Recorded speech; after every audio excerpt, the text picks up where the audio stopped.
नमस्कार दोस्तों, मैं राहुल सिंह राजावत स्वागत करता हूं आपका मेरे यूट्यूब चैनल पर। दोस्तों, जैसे कि मैं एसएससी जीडी 2022-23 के प्रीवियस ईयर क्वेश्चन कर रहे थे और इससे पहले हमने 2024 के प्रीवियस ईयर क्वेश्चन खत्म किए हैं। अगर वो क्लासें आपने नहीं देखी हैं तो आप हमारे यूट्यूब चैनल पर आपको सारी क्लासें देख सकते हैं। ठीक है, आइए स्टार्ट करते हैं पहले क्वेश्चन के साथ। लिखा है 10,000 रुपये की राशि वार्षिक रूप से चक्रवृद्धि की जाने वाली एक निश्चित ब्याज दर पर 2 वर्ष में 121 हो जाती है। 121,000 है ना। 4 वर्ष बाद वो राशि कितनी हो जाएगी? आप देखो, अगर आपको दिखाई दे रहा है तो ये 100, दो जीरो काटोगे तो ये 100 है, ये 121 लिखा है, मतलब 10 से कोई राशि कितनी हो रही है? 11 हो रही है।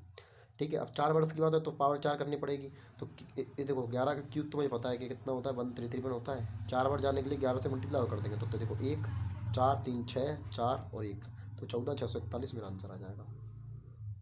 मतलब एक डियर एयर कंडीशनर को 1,20,000 में अंकित करता है, 12% छूट देता है, इसका विक्रय मूल्य बताओ।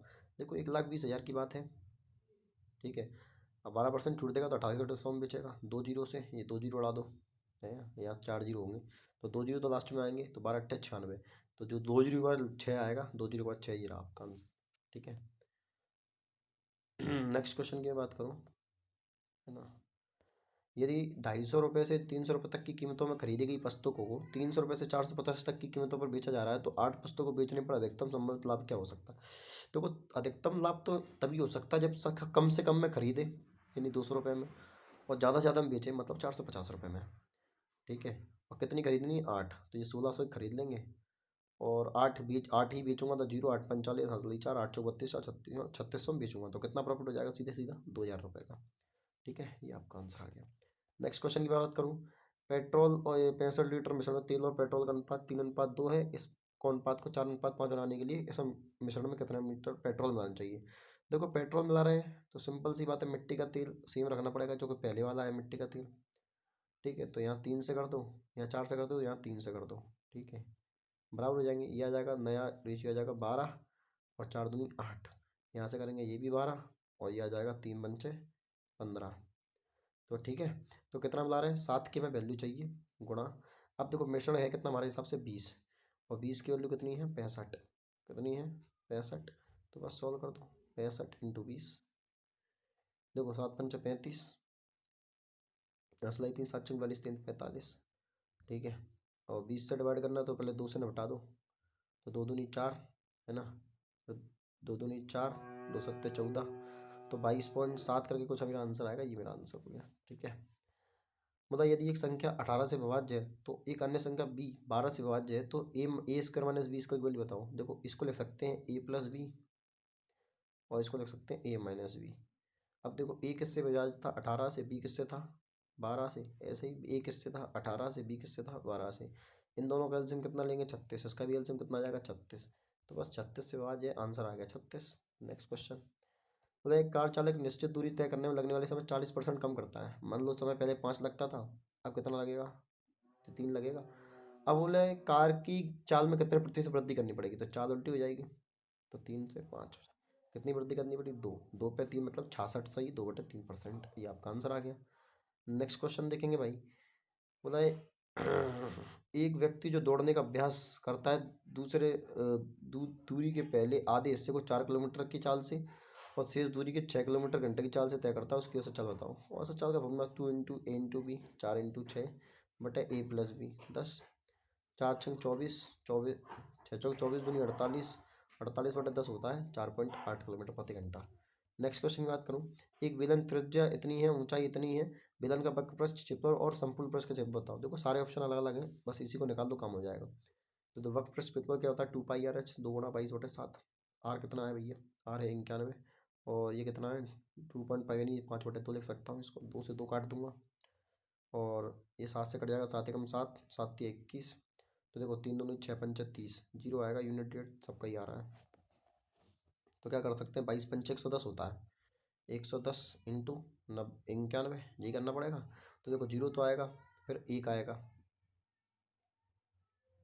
देखो जब 13 है, सॉरी यहाँ 13 है, 22 पंचे 110 इंटू 13 करना पड़ेगा। कितना पड़ेगा? 13, जीरो का जीरो, तो 13 एकम 13 है, यूनिट रेट आएगा 3, फिर आंसर लाई 13 एकम 13 = 14, 1430। बस ये मेरा आंसर आ जाएगा। ठीक है, यहीं से सॉल्व हो जाएगा। 1430 तो कहीं और नहीं है। ठीक है, एक छाता 80 रुपये में खरीदा जाता है, 68 में बेच दिया जाता है, कितने का लॉस हो गया? 12 का। कितने पर? 80 पर, गुणा 100। बीस पंचा 100, 20 चौको 80, 4 से 4 दिया 12, 53 15%। ठीक है।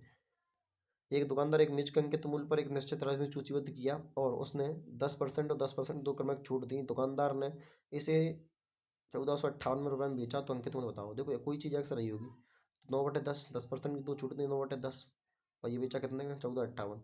बिना सॉल्व करके मैं इसका आंसर बोलूँगा ये होगा, क्योंकि आप जानते हो 2 जीरो बच रहे हैं, लास्ट में 2 जीरो तो आनी, एक ही ऑप्शन 2 जीरो का है। ठीक है, खत्म सवाल। आगे देखो,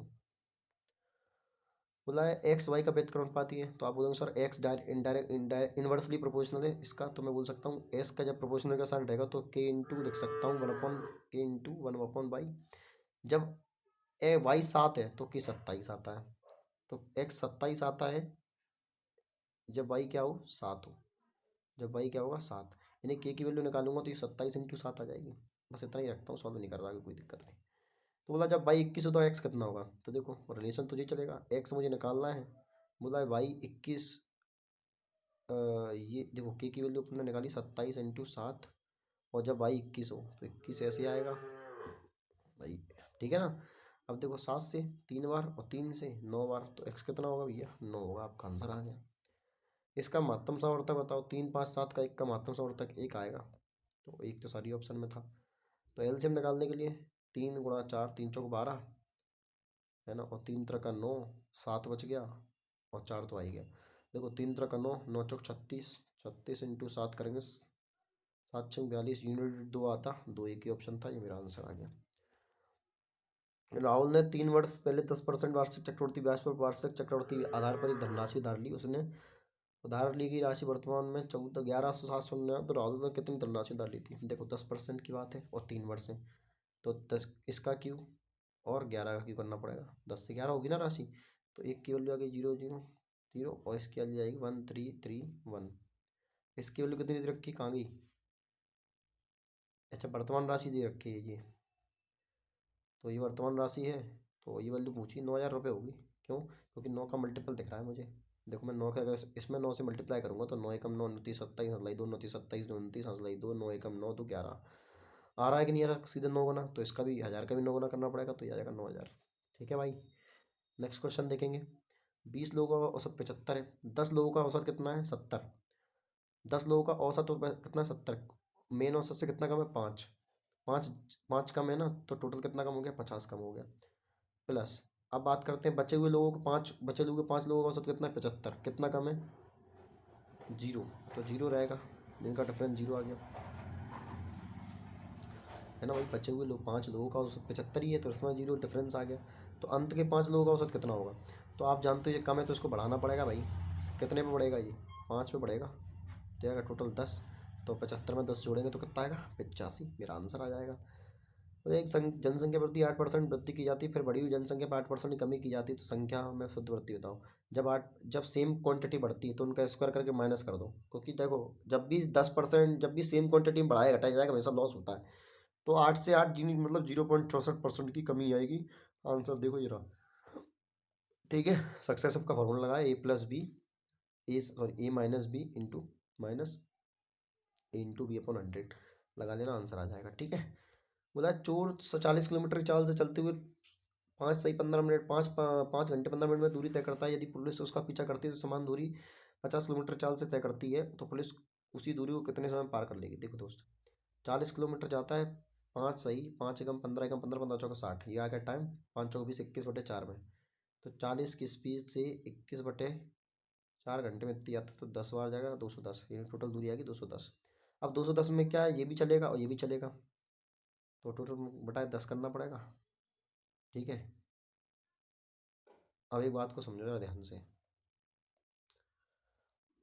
आंसर नहीं आ रहा। अच्छा हाँ सुनो, बात ये है कि वो चोर नहीं भाग रहा है, अब तो समान दूरी तय करनी है बस, कुल मिला के ऐसे बोल दिया ना उसने, तो छोड़ो इसको नहीं करना। देखो 210 दूरी थी, अब 50 पुलिस की चाल कितनी, 50 जीरो से काटेंगे तो 5 चौक 20, 4 घंटे तो ये पूरे पूरे लग जाएंगे, है ना। बस 4, ये आंसर आया था।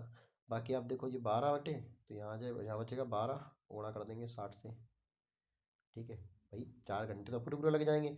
यहाँ से बचेगा कितना, आप बताओ। 5 चौको 20, 10 बचेंगे यहाँ से 10, तो 5 से 5 दूनी 10 और 4 दूनी 12, तो 4 घंटे 12 मिनट मेरा आंसर आ जाएगा, है कि नहीं भाई। ये आपका आंसर आ गया। नेक्स्ट क्वेश्चन देखेंगे। यदि ए बी सी अलग अलग किसी कार्य को 27, 36, 45 दिनों में पूरा करते हैं, यदि एक साथ कार्य करते हैं तो काम कितने दिनों में पूरा हो जाएगा। देखो एलसीएम लेना सबसे बड़ी चीज़ है। 9 × 3 = 27, एलसीएम ले लिया। 9 × 4 = 36, 9 × 5 = 45, ये मेरा आंसर एलसीएम हो गया। तो बस एलसीएम जब अब क्षमता निकल जाएगी यहाँ से, 4 × 5 = 20, 20 × 9 = 180, 180, 540, ये आ गया टोटल काम। ठीक है, अब एलसीएम लेना है तो 9 × 3 = 27, 4 × 5 = 20, पहले की क्षमता आएगी 20, दूसरे की 9 × 4 = 36, 3 × 5 = 15, दूसरे की आएगी 15, और तीसरे की आएगी 9 × 5 = 45, 3 × 4 = 12। तो जोड़ लो 7 और 4 = 47। ठीक है, तो देखो 47 से कम 47 कितना बचेगा, 7 बचेगा 70, तो 47 से कम 47। ठीक है, तो कितना बचा देखो, 50, 20, 30, 23 बच गया, 23 बच गया। पॉइंट लगा तो पॉइंट लगाएंगे तो जीरो हो जाएगा, बस पॉइंट लगाना ही नहीं है, 23 बचाना है ऊपर बस। तो 47 सही, 30/47, ये आपका आंसर आ गया। ठीक है, नेक्स्ट क्वेश्चन देखेंगे भाई। राम अपने कमरे की दीवारों पर छत को व्यक्तिगत रूप से पेंट करता है। उसने कमरे को पेंट करने शुरू किया और 1600 मीटर स्क्वायर पेंट करने के लिए 4 लीटर का टीन खाली हो गया। यदि पेंट किए जाने वाले उसके कमरे का कुल क्षेत्रफल 1676 है, तो शेष क्षेत्र को पेंट करने के लिए कितने पेंट की आवश्यकता होगी। अच्छा मुझे बताओ, 16 मीटर एरिया को पेंट करने में कितने लग गए, 4, और ये कितना है, 11 गुना है इसका, 1176, इसका 11 गुना है कि नहीं, 176, तो इसका भी 11 गुना लग जाएंगे, ये आ जाएगा 44। लेकिन एक सवाल, बात ये है कि उसने पूछा क्या है, उसने पूछा शेष कमरे को। देखो ये तो लग ही चुके हैं, तो शेष कमरे को करने के लिए कितना चाहिए और, 11, 11 × 4 = 44, है ना। तो शेष कमरे के लिए और कितना चाहिए आप बताओ भाई, 4 तो लग ही चुके हैं, समझ रहे मेरी बात कि नहीं समझ रहे हो। ठीक है, 4 लीटर का एक तो लग चुका है, ये 44 लीटर मतलब होता है 11 डिब्बे, 40 लीटर मतलब क्या होता है, 11 डिब्बे होंगे नहीं, और एक 4 लीटर लग चुका है, तो बचे कितने होंगे, 10 डिब्बे बचे होंगे, ये मेरा आंसर हो जाएगा 10, है कि नहीं भाई। Next question. उस विलन का संपूर्ण पृष्ठ का क्षेत्रफल और उसके वक्र पृष्ठ का क्षेत्रफल का अनुपात ज्ञात कीजिए, जिसकी त्रिज्या इतनी है, ऊंचाई इतनी। देखो संपूर्ण पृष्ठ का क्षेत्रफल पहले रखो, तो 2πr/h, 2πr × r+h, है ना, और उसका बाद में πr/h, 2πr/h, 2πr/h। देखो 2πr से 2πr तो कट ही जाएगा, r+h 20, 25, 70, और ये बचेगा 50, तो 0 से 0, 7 और 5 मेरा आंसर आ गया। नेक्स्ट क्वेश्चन देखेंगे। ए बी से 3 गुना कुशल है, ए बी से 3 गुना कुशल है। ए ने एक कार्य करना शुरू किया, उन्होंने मिलकर एकांतर दिनों में कार्य किया, 24 दिनों में एक कार्य को पूरा कर दिया गया। ए अकेले पूरा कार्य को कितने दिनों में करेगा। देखो उन्होंने एकांतर काम किया है, एक बात को समझो, मतलब 2 दिन में टोटल काम कितना होगा, 2 दिन में 4 काम होगा, और टोटल दिन कितने लग गए, इसका 12 गुना, 12 दूनी 24 दिन लग गए। ये बोल सकता हूँ 24 दिनों में इसका 12 × 4 = 48 काम हुआ होगा, होगा। ए के लिए इस काम कितने दिन में करेगा, ए से पूछा है, तो 3 एकम 3, 3 × 18, 16 दिन लग जाएंगे, ये मेरा आंसर आ गया। ठीक है दोस्त, तो ये था आज का पेपर, मिलते हैं अगली क्लास में, तब तक के लिए धन्यवाद।